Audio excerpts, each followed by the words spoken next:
कुछ important formulas differentiation करते समय कुछ इंपॉर्टेंट फार्मूलाज अलग अलग फंक्शंस की क्या होते हैं इसको समझेंगे। वैसे क्लास 11th में हम लोग इसको पढ़ चुके हैं और बल्कि फार्मूलाज का डेरिवेशन भी बाय फर्स्ट प्रिंसिपल भी हम लोग कर चुके हैं, लेकिन एक बार फिर से हम लोग रिमाइंड करते हैं। तो बच्चों अगर हमारा कोई पॉलिनोमियल टाइप का कोई फंक्शन है, मान लीजिए x की पावर n, तो इसका जो है हमारा डेरिवेटिव क्या होगा, पावर आगे आके प्रोडक्ट हो जाएगा और पावर में 1 माइनस हो जाएगा, n इंटू एक्स की पावर n माइनस 1। ठीक। और दूसरा हमारा कोई भी अगर कांस्टेंट का टर्म है, मान लीजिए c क्या है, कांस्टेंट है, इसका डेरिवेटिव हमेशा क्या हो जाएगा, 0 हो जाएगा।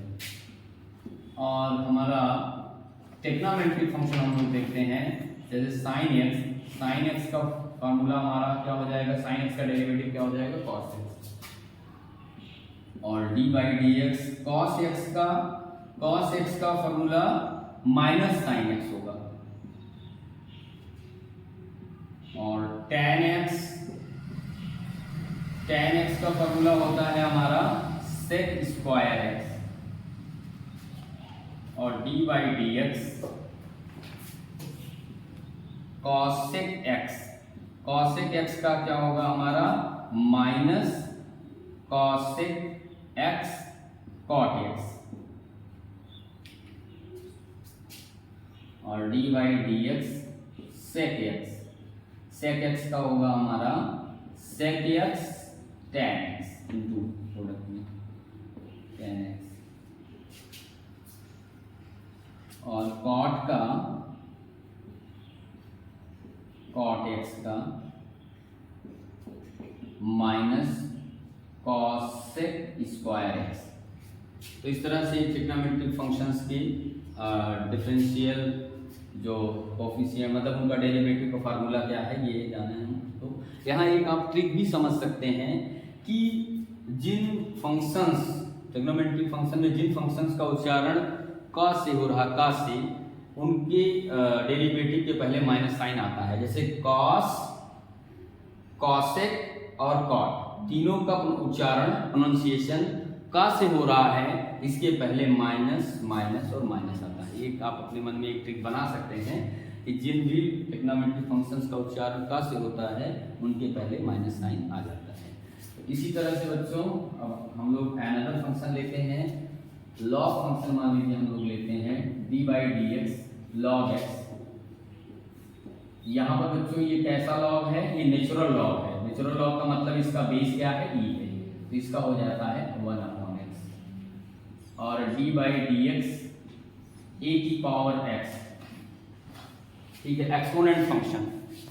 एक्सपोनेंट फंक्शन क्या होता है, जिसका बेस कांस्टेंट हो और उसकी पावर वेरिएबल हो, तो उसका डेरिवेटिव हो जाता है ए की पावर एक्स लॉग ए एट बी सी। ठीक है बच्चों। और ये हमारे कुछ फार्मूले। अब हम लोग इनवर्स ट्रिग्नोमेट्रिक फंक्शन के फार्मूले देखते हैं। तो d by d x sine inverse x that is equal to 1/√1 minus x का स्क्वायर। इसी तरह से डी बाई डी एक्स, जैसे हम लोग कॉस में देखते थे कि कॉस का फार्मूला साइन के पहले माइनस लग जाता था, उसी तरह से कॉस इनवर्स का भी फार्मूला क्या होगा, साइन इनवर्स का ही फार्मूला यूज होगा, साइन आगे माइनस लग जाएगा, माइनस 1/√1 माइनस एक्स का स्क्वायर। आगे d by d x sine inverse cos inverse tan inverse x का होगा 1/1 प्लस एक्स का स्क्वायर। और अगला d by d x sec inverse x का हो जाएगा 1/x स्क्वायर माइनस 1। और उसके बाद डी बाई डी एक्स आपका कॉसेक इनवर्स, तो कॉसेक इनवर्स एक्स का फार्मूला सेक का ही फार्मूला जैसा ही होगा, बस साइन आगे का केवल बदल जाएगा। जैसे कि यहाँ पर आपने देखा कॉसेक में साइन का नेगेटिव आ जाता है, तो यहाँ भी इसके साइन नेगेटिव दिया जाएगा। तो इनवर्स में भी जिनका उच्चारण का से होता है उसके पहले नेगेटिव साइन होगा। तो यहाँ क्या हो जाएगा, x√x स्क्वायर माइनस 1। और इसके बाद d by d x cot inverse x, cot inverse x का होगा tan का ही फार्मूला यहाँ लिया जाएगा tan इनवर्स एक्स का, लेकिन साइन आगे का क्या हो जाएगा बच्चों, निगेटिव हो जाएगा। तो इस तरह से देखा जाए तो कुछ फार्मूले अगर हम लोग अपने मन में ट्रिक बना लें तो साइन वाला जो चेंज है वो हम कभी भी नहीं भूलेंगे कि जिनका भी उच्चारण डायरेक्ट ट्रिग्नोमेट्रिक फंक्शन या इनवर्स ट्रिग्नोमेट्रिक फंक्शन में का से होता है उनके पहले माइनस जरूर आता है। और रिलेट साइन कॉस से रिलेट करता है, कॉस साइन से रिलेट करता है आपका, और कोसेक कॉट से रिलेट करता है। कोसेक कॉट से ऐसे आप समझ सकते हैं कि जो प्रिंसिपल मेन ट्रिग्नोमेट्रिक फार्मूले हैं उसमें हम लोग जानते हैं cosec square theta equal to 1 plus cot square theta. अपने में ऐसे कोई रूल नहीं है, लेकिन आप अपनी माइंड में ये चीज ट्रिक बना सकते हैं कि कोसेक कॉट से रिलेट करेगा, ठीक है। और इसी तरह से सेक स्क्वायर थीटा बराबर 1 प्लस tan स्क्वायर थीटा, यानी कि सेक tan से रिलेट करेगा। तो इस तरह से कहीं ना कहीं ये फार्मूला आप अपने मन में एक ट्रिक बना करके इजीली आप याद कर सकते हैं। तो इस तरह से आपका हाँ एक फार्मूला और है बच्चों यहाँ पे एक्सपोनेंशियल फंक्शन e की power x d by d x e की पावर x, e की पावर x का e की पावर x ही होता है डेरिवेटिव, ठीक है। e की पावर x का e की पावर x ही होता है। बाकी जो पॉलिनोमियल फंक्शन है उनमें हमारा डेरिवेटिव ब्रेक हो जाता है, मतलब अलग अलग हो जाता है। जैसे हमारा मान लीजिए आ गया d बाई डी एक्स, आ गया ax square plus bx plus c, तो यहाँ पर ऐसी स्थिति में क्या हो जाएगा हमारा ये d बाई डी एक्स तीनों पर अलग अलग डिस्ट्रीब्यूट हो जाएगा, यानी a into d by d x x square plus b into d by d x into x और plus d by d x into c. और फिर इसका डेरिवेटिव आपको पता है a एक्स स्क्वायर का क्या होगा, पावर 2 आगे आ जाएगी और पावर भी कम हो जाएगा, 2 में से 1 कम हो जाएगा तो 1 लिखो चाहे ना लिखो, अंडरस्टूड है यहाँ पे। और x का यहाँ पर 1 हो जाएगा क्योंकि पावर 1 आगे आएगी, और 1 माइनस 1 करेंगे तो पावर 0 हो जाएगी, और किसी की भी पावर 0 होती है तो उसकी वैल्यू 1 हो जाती है, कांस्टेंट का 0 हो जाएगा। तो इस तरह से ये क्या आ गया 2ax प्लस b। तो कहने का मतलब पॉलिनोमियल फंक्शन है तो हमारा डेरिवेटिव एवरी स्टेप पर यानी प्लस और माइनस पर हमारा डेरिवेटिव क्या होता है, उसी पर वो डिस्ट्रीब्यूट हो जाता है, ठीक है। तो इस तरह से बच्चों ये जो बेसिक फार्मूले थे हमने यहाँ बता दिए हैं। अभी और भी फार्मूले जो होंगे आगे आवश्यकता होगी तो उसको हम बताएंगे, ठीक। अब आगे बच्चों हम लोग जो है कुछ और भी फार्मूले यहाँ जो फंडामेंटल ऑपरेशंस हैं उसके बारे में जानते हैं। तो फार्मूला जानने के बाद तब हम लोग क्वेश्चन लेंगे, जिससे कि क्वेश्चन में हमको कोई दिक्कत ना आए। तो मैंने जैसा कि बताया कि 4 फंडामेंटल ऑपरेशंस होते हैं, प्लस माइनस मल्टीप्लाई डिवाइड। तो प्लस और माइनस दोनों पर तो डेरिवेटिव क्या होता है, डिस्ट्रीब्यूट हो जाता है, जैसा अभी मैंने बताया। लेकिन आपके मल्टीप्लाई और डिवाइड का क्या रूल है, तो मान लीजिए बच्चों हमारा डी बाई डी एक्स, मान लीजिए कि u बराबर आपका एक फंक्शन fx है और v बराबर एक फंक्शन है आपका फाई x है। तो यहाँ पर u और v दोनों के प्रोडक्ट का जो डेरिवेटिव होगा उसका फार्मूला क्या होगा, first function into second function का डेरिवेटिव और plus second function into first function का डेरिवेटिव, ठीक है बच्चों। इसको आप इसका ऑर्डर चेंज भी कर सकते हो क्योंकि आपको पता है एडिशन और आपका जो है प्रोडक्ट दोनों कम्पिटिटिव होता है, ठीक। तो इसको आप इसका ऑर्डर रिवर्स भी कर सकते हो, उसमें कोई दिक्कत नहीं है। ये प्रोडक्ट का हो गया और डी बाई डी एक्स अभी भी मैंने बताया प्लस और माइनस का, तो प्लस और माइनस का मैंने बताया कि इस पर डिस्ट्रीब्यूट हो जाता है, क्या हो जाएगा, ये हो जाएगा D you by d x plus minus D D by d x ना, कि आपका डेरिवेटिव प्लस और माइनस का डिस्ट्रीब्यूट हो जाता है। ये हमारा दूसरा फार्मूला हुआ। और फिर तीसरा फार्मूला हमारा क्या है, डिवाइड का है। तो मान लीजिए आपका आ गया d by d x u upon v, ठीक है। तो इसका क्या होता है, इसका होता है डिनोमिनेटर इंटू न्यूमरेटर का differentiation minus numerator into denominator का डिफरेंशिएशन और अपॉन में डिनोमिनेटर का स्क्वायर, ठीक है बच्चों। तो आप यहाँ भी ध्यान दीजिएगा, यहाँ भी प्रोडक्ट वाले जैसा ही कुछ सिमिलरिटी आप देख सकते हो, प्रोडक्ट का अपोजिट होता है डिवाइड। ट्रिक मैं याद करने केवल आपको ट्रिक समझा रहा हूँ, कोई रूल नहीं है, केवल मैं ट्रिक एक आपको एक माइंड ट्रिक दे रहा हूँ कि आप जिससे आसानी से याद कर सकते हैं।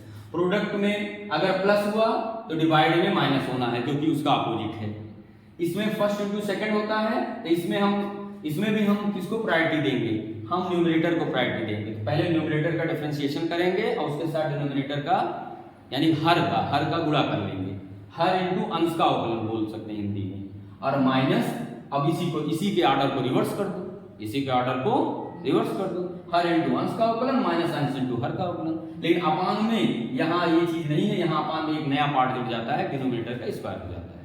तो कहीं न कहीं न्यूमरेटर वाला पार्ट इसी से अब इसका अपोजिट ऑपरेशन है, तो वैसा ही कुछ परिवर्तन यहाँ देखने को मिलता है। तो इस तरह से हम ये फार्मूला आसानी से याद रख सकते हैं। तो कुछ जो डेरिवेटिव डिफरेंशिएशन के कुछ बेसिक फार्मूले थे उसको मैंने यहाँ पर आप लोगों को शेयर किया। अब हम लोग इसके बिहाफ पे क्वेश्चंस देखते हैं, ठीक है। कुछ कंपोजिट फंक्शन, अब हम लोग देखते हैं कंपोजिट फंक्शन किसे कहते हैं। पहले ये चीज जान लीजिए, कंपोजिट फंक्शन किसे कहते हैं। तो बच्चों मान लीजिए कि हमने एक फंक्शन लिया, हमारा फंक्शन f(x) बराबर under root sine ax plus b है। मान लीजिए ये हमारा एक फंक्शन, ठीक। तो इसको हम लोग कंपोजिट फंक्शन मान सकते हैं। तो सबसे पहले सबसे आउटर मोस्ट जो इस पर इंप्लीमेंट हुआ है वो रूट है। इसको अगर आप तीन पार्ट में तोड़े, तो एक फंक्शन हमारा रूट का फंक्शन है, दूसरा फंक्शन हमारा साइन का फंक्शन है, डोमेन कुछ भी हो उससे नहीं लेना देना, और तीसरा फंक्शन अगर इसका जो डोमेन है उसको अगेन करेंगे। तीसरा फंक्शन हमारा इसका जो डोमेन है यानी ax प्लस b। तो इन तीनों को डेरिवेट करेंगे हम सबसे पहले इसके रिस्पेक्ट में डेरिवेट करेंगे, फर्स्ट डेरिवेट करेंगे इसका, ठीक है। फिर सेकेंड टाइम इसका डेरिवेट करेंगे और फिर इसका डेरिवेट करेंगे तीसरी बार, और तीनों डेरिवेट्स का आपस में प्रोडक्ट कर लेंगे। तीनों डेरिवेट्स का आपस में क्या कर लेंगे, प्रोडक्ट कर लेंगे। वही इस फंक्शन का क्या होगा, वही इस फंक्शन का कंप्लीट डिफरेंशिएशन होगा। तो उसको हम लोग करते हैं, देखते हैं। एक चीज ये भी ध्यान दीजिएगा कि इसको हम चाहे D by d x F x लिखें या इसी को हम एफ डैश एक्स भी लिख सकते हैं शॉर्ट फॉर्म में। ध्यान दीजिएगा, इसको बोला जाता है फर्स्ट डेरिवेटिव, क्योंकि एक ही बार विद रेस्पेक्ट टू एक्स हम कर रहे हैं। अच्छा, यहाँ पर ये नीचे जो इसका इंडिपेंडेंट वेरिएबल होगा उसी के रिस्पेक्ट में हम मानते हैं। अब इसको करेंगे। सबसे पहले मैंने बताया क्या, सबसे पहले यहाँ पर हम किसके रिस्पेक्ट में करेंगे, सबसे पहले हम यहाँ पे आपका d by d x root के रिस्पेक्ट में। तो रूट का अच्छा, रूट को एक चीज ध्यान दो बच्चों कि हम रूट को पावर हाफ के रिस्पेक्ट में जानते हैं। क्या जानते हैं बच्चों, पावर हाफ। तो अभी हमने पावर वाले फंक्शंस का डिफरेंशिएशन कैसे होता है अभी मैंने फार्मूले में बताया कि पावर आगे आके प्रोडक्ट हो जाता है और पावर में से एक कम हो जाता है। तो कुल मिला के यहाँ पे क्या हो जाएगा, हाफ आगे आ जाएगा, और बाकी ये बेस कुछ भी हो हमको बेस को ध्यान नहीं देना है। पहले हम केवल पावर को ध्यान देंगे, पावर के सूत्र करेंगे। तो जो भी बेस है उसको हम एज इट इज लिख लेंगे, साइन ax प्लस b, और फिर इसकी पावर क्या हो जाएगी, हाफ माइनस वन। अब पहला वाला पार्ट का डेरिवेट हो गया। अब हम लोग दूसरे वाले पार्ट का करेंगे, यानी अब साइन। तो साइन का डेरिवेट अभी हमने आपको बताया कॉस होता है। साइन का डेरिवेट क्या होता है, कॉस होता है। अभी फार्मूले में मैंने बताया। आगे डोमेन कुछ भी हो हम उसको इग्नोर करेंगे। तो यहाँ पर क्या हो जाएगा, कॉस, डोमेन इसका क्या है ax प्लस b। अब मैंने बताया था इन सबका आपस में क्या कर लेंगे, इनके डेरिवेट का प्रोडक्ट कर लेंगे। तो यहाँ हमने प्रोडक्ट किया। फिर तीसरी बार हमारा जो इसका डोमेन है, इसका क्या है डोमेन, इसका डोमेन ax प्लस b है, उसको अगेन डिफरेंशिएट करेंगे। तो x का डिफरेंशिएशन 1 हो जाता है, और a तो कांस्टेंट है उसका डिफरेंशिएशन होगा नहीं, तो a इंटू 1 करेंगे तो a आ जाएगा, और b तो कांस्टेंट है 0 हो जाएगा। इसका मतलब प्रोडक्ट में यहाँ केवल और केवल a आ जाएगा, केवल और केवल a आ जाएगा। अब इसको अगर हम थोड़ा सा और सिंप्लीफाई करें तो यहाँ हाफ माइनस 1 का मतलब माइनस हाफ माइनस 1 का मतलब माइनस हाफ का मतलब अगर आप नीचे भेज दोगे तो 1 अपान हाफ हो जाएगा। 1 अपान हाफ का मतलब 1 अपान रूट 2, 1 अपान रूट में आ जाएगा, 1 अपान रूट में। इसको हम क्या लिख सकते हैं, इसको हम लिख सकते हैं a। अब इसको ये पूरा हमारा न्यूमरेटर बन जाएगा, ये हो जाएगा a cos ax plus b upon 2 और यहाँ पर क्या हो जाएगा साइन, सॉरी 2, यहाँ पर रूट के अंदर साइन ax प्लस b। ठीक है बच्चों, यही हमारा क्या है, यही इसका हमारा डेरिवेटिव, यही डिफरेंशिएशन है गिवन फंक्शन का with respect to x। Clear हुआ? एक चीज ये भी ध्यान देना, अब दिमाग में सेट कर लो, रूट के अंदर कोई भी फंक्शन हो, बेस कुछ भी हो, तो हमेशा उसका डेरिवेटिव क्या हो जाता है 1/2 और फिर रूट के अंदर 1 में 2 इंटू रूट के अंदर जो भी बेस होगा वो लिख देंगे। इसको आप अपने मन में याद कर लो जिससे आगे के फंक्शन में आप करने में समय न लगे। ये चीज आपके दिमाग में कि रूट फंक्शन आया तो 1/2 रूट के अंदर हो जाएगा, बेस कुछ भी हो, जो भी बेस हो वहां लग जाएगा। ये हमारा हो गया। तो इस तरह से तो बहुत बेसिक एग्जांपल हमने लिया कंपोजिट फंक्शन का। इसी तरह से आपको अभी आगे क्वेश्चंस में और भी डिफिकल्ट क्वेश्चंस आपको मिलेंगे।